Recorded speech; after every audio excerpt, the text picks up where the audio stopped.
హే guys, ఈరోజు మన trades two stop loss hit అయ్యాయి కదా. సో ఈరోజు ఆ, నేను మళ్ళీ పర్సనల్గా నేర్చుకున్నది ఏంటంటే కొత్తదేం కాదు,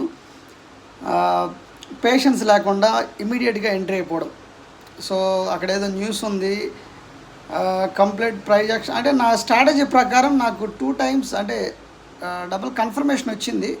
బట్ నేను ఎర్లీగా ఎంటర్ అయిపోయాను. ఆ కన్ఫర్మేషన్ వచ్చిన తర్వాత కూడా 50 పాయింట్లు వచ్చాయి. నేను గ్రీడీనెస్కి వెళ్ళా. By end of the day నేను ఇంత ఫాల్ ఉంటుంది అనుకోలేదు.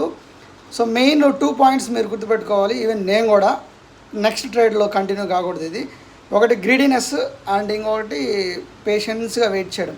సో నేను మా టెలిగ్రామ్ ఛానల్లో పెట్టినట్టుగానే రిట్రేస్మెంట్ లెవెల్ పెట్టాను. అక్కడ పేషెన్స్గా వెయిట్ చేసి ఉంటే మినిమం నాకు 300 పాయింట్లు వచ్చిండేవి. సో ఈరోజు నా నేర్చుకున్న లెసన్ పేషెన్స్గా ఉండడం, ఇంకొకటి గ్రీడీనెస్కి పోకుండా ఉండడం. సో మీరు కూడా అది ఫాలో అవుతారని ఈ వీడియో చేస్తాను. Thank you.